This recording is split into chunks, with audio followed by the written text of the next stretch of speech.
Murders and animosities are common in this cruel world, but when the murder is of a 6-year-old girl, it chills us to our bone. This was the case of child beauty queen JonBenet Ramsey, who was found dead in the basement of her own house in Colorado. A ransom note demanding $118,000 from JonBenet's father made the mystery more intense. So, why did the murderer leave a ransom note if the plan was to kill the girl anyway? Or was it just a cover-up for a situation that got out of hand? Stay tuned as we pick apart the mysterious murder of JonBenet Ramsey. Ramsey was born to the president of Access Graphics, John Ramsey, and his wife, Patsy, on August 6, 1990. Patsy was his second wife, and they had moved to Boulder near the company's headquarters. Things were seemingly great for the little girl.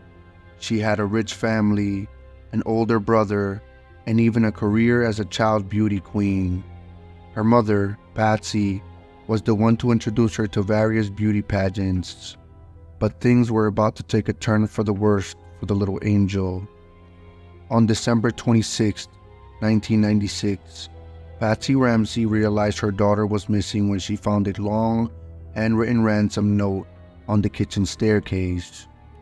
She immediately notified authorities, and they arrived at the Ramsey residence immediately. However, there was no sign of little JonBenet despite the police's extensive search. In the ransom note, the alleged kidnapper demanded $118,000. However, John and Patsy Ramsey never got the chance to pay the ransom because John found little JonBenet dead 7 hours after reporting her missing. During the operation, Officer Rick French discovered the basement. He and John Ramsey burst past the door, discovering JonBenet's lifeless body covered in a white blanket. She had tape over her mouth, and a strong cord was tied around her wrist and neck. The most intriguing part of the ransom note was its length, which made it obvious that it wasn't written at the crime scene. As investigations went on, the CBI suggested that Patsy could have written the note and could be a cover-up. There were no other fingerprints apart from Patsy's and the officials handling the investigation. To help the detectives find answers, every person in the Ramsey family gave the police samples of their handwriting, blood, and hair. John and Patsy Ramsey talked to the police for over 2 hours, sharing their side of the story. As the weeks went by after JonBenet's passing, even young Burke talked to the police. Then, John Ramsey came forward with a new piece of information, adding to the twists and turns of the gruesome event. As per him, the amount in the ransom note was almost the same as his previous year's Christmas bonus. So, the murderer could have been someone from Ramsey's company, Access Graphics. The only other source of information on the murderer was JonBenet's lifeless body, which showed that she had been hit on the head, leading to a broken skull. However, her cause of death was asphyxia, meaning she had been strangled. The garrote around her neck further confirmed this. But who was the murderer, and why weren't there any fingerprints at the crime scene? Stay tuned as we answer all these questions next. As the investigation continued, JonBenet's older brother, Burke, became a suspect of speculation. However, in 1999, both the police and the district attorney publicly stated that Burke was not a suspect. This unexpected turn left the world wondering, if not the family, then who could be responsible for such a heinous act? During the chaos, JonBenet's parents turned to the media, giving televised interviews to defend their innocence. However, they would only cooperate with the authorities on their own terms. This made the situation even more intense. putting further suspicion on the Ramsey's family's actions. But by October 1997, their list of persons of interest had reached over 1,600. Unfortunately, the initial investigation was plagued by mistakes. There was a lot of missing evidence and unintentional tampering with the crime scene. Then came Lou Smith, a retired detective who jumped back into action in 1997 to help solve the case. However, his findings removed the target from the Ramseys.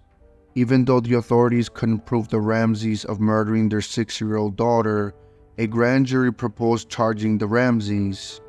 The proposed charges were for putting JonBenet in harm's way and obstructing a murder investigation.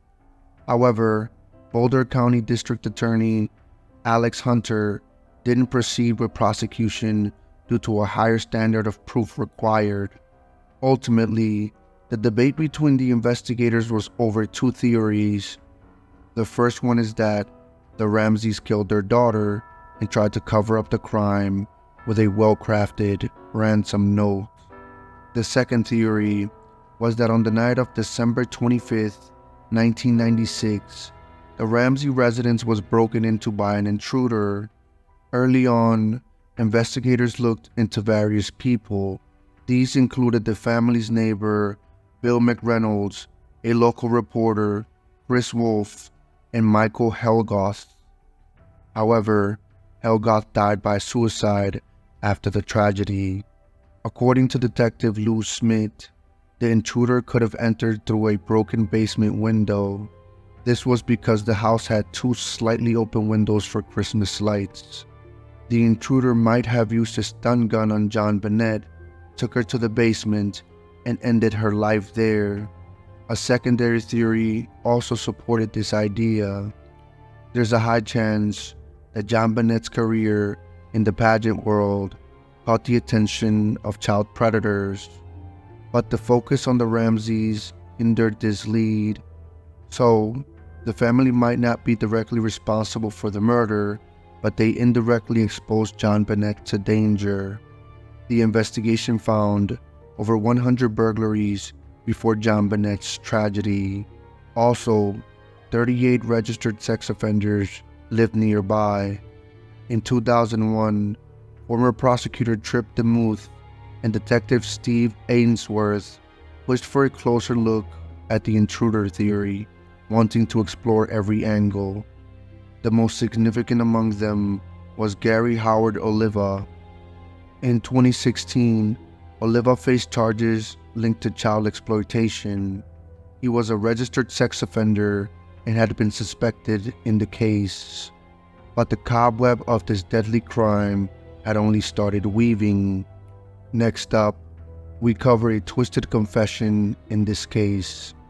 On August 15, 2006, a confession was made in the JonBenet murder case.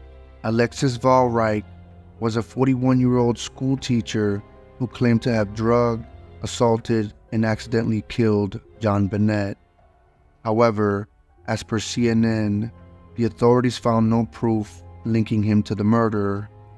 It was also weird that Reich had provided only basic and publicly known facts about the incident leading to the death. Plus, he had also failed to provide any additional convincing details. The claim that JonBenet was drugged further cast doubt on the confession because the autopsy indicated no drugs were found in her body. In addition to this, Reich's DNA did not match the DNA found on JonBenet's body. But his suspicious behavior didn't end there. On October 26, 2006, Carr made a shady move using Alex Reich. He emailed Bill Hammonds of Bill's List asking for a literary agent to publish a controversial manuscript. The world watched in shock as the investigation unfolded, but it wasn't until recently that the new documents surfaced, shedding light on a DNA twist. Stick around to find out what they said. Exclusive documents unearthed from the early days of the investigation reveal a shocking truth. DNA evidence recovered from under JonBenet's fingernails and clothes did not match any family members or those close to the case. The results, available just weeks after the crime, raised questions that would haunt the investigators for years. Lou Smith believed the key suspect wasn't within the Ramsey family, but an unknown intruder lurking in the shadows. But his relentless pursuit of the truth came at a cost. Frustrated by the police's insistence on focusing on the family, Smith walked away from the case, leaving behind a trail of unanswered questions. Could the foreign DNA have innocent explanations, or is it the missing link to unlocking the truth? John Ramsey, JonBenet's father, refuses to let her memory fade away. He's fought to uncover the truth for years, pushing for more DNA testing and independent reviews. His dedication has led to a glimmer of hope for justice, as Colorado's Director of Public Safety promises to reevaluate the case with fresh eyes. The chilling mystery of JonBenet Ramsey's murder continues to grip us. With new evidence surfacing and experts re-examining the case, we stand on the edge of uncovering a truth that has eluded us for so long. As the search for justice persists, one thing is certain: the haunting legacy of JonBenet Ramsey's will forever keep us on edge. And remember, stay safe out there.